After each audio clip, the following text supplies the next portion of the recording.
title card. Okay, so this is their fourth review in 2 days. No, third review in 2 days.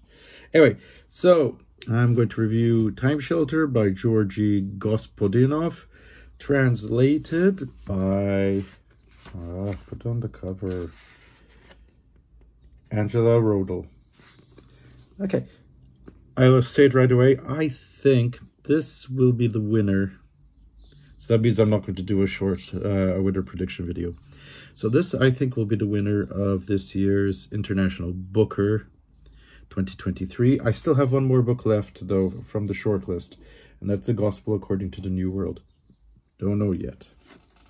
But anyway, I think this is brilliant. So you already have an idea what my views on the book. So it's about these two guys, and they decide to create a clinic in where they recreate rooms. I'm trying to see how I can word this. They try, so you know I do these at the top of my head, they're not scripted, as you can tell.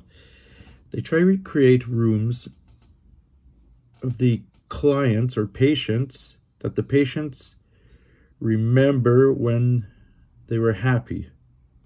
So let's say there was someone who was very happy in 1968 because, you know, things went his way.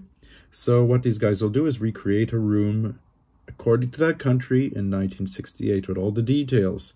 And their theory is that when they have this type of memory, their brain cells start working again. So these are patients, yes, that have Alzheimer's or some neurological disease. That's the first part of the book. It builds up very nicely. They talk about the idea. They talk about the setbacks. There are some characters, some situations. You get an idea that memory can be recreated, and it's always according to the country, and it's very selective. That comes out. Now, the second part of the book, or the other half, is a bit different. It takes a bit of a left turn, where these two commissioners from the EU ask the guys if they can create a Europe of the past through a referendum. That means each country votes for the era they like, and then that is recreated. Now, that's where the problems start. The past is the past, and you cannot recreate that. Not you cannot recreate it, you can recreate it, but there will be repercussions.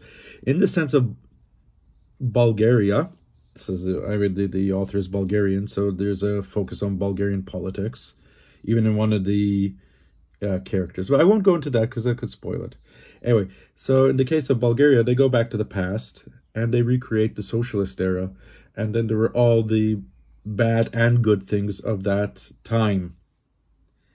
So it's a bit uncomfortable. The author doesn't like it that much because he wants to progress. The narrator is also one of the creators of this home. And then other countries, though, replicated the good times, but there's still repercussions. For example, Berlin becomes divided again. Some countries just recreate an idyllic film set. Let's say the Italians recreate the Italy as portrayed in La Dolce Vita, which is a very fake representation. Or it's a representation of only one sector of society.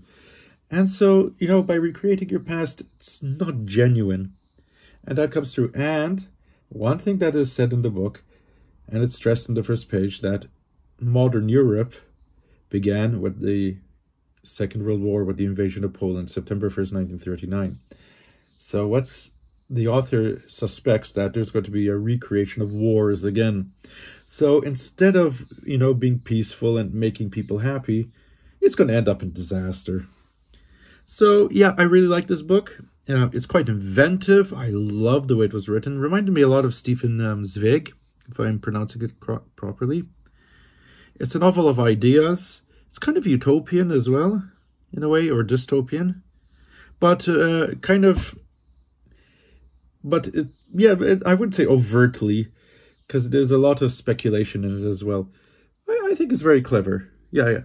And it's the type of book that you'll read again and again, and you'll discover new things, which are the qualities of a Booker winner. Now, I did watch some videos, and some booktubers did comment that maybe there could be more variety, let's say, instead of being a European thing. But I disagree with that. I think all these feelings, let's say memory, how it's, you know, can fool you, and how memory is tied with the history of a country is universal. There's a European dressing, yes, but the themes discussed in the book, memory, its permanence, country's history, can be seen all over. Just reflect on that. That's my take anyways. Okay, so next is going to be Jimi Hendrix live in Lviv, if I'm pronouncing it properly. Excuse me. And then the Gospel According to the New World, and I am done with this year's I Belong list. See ya.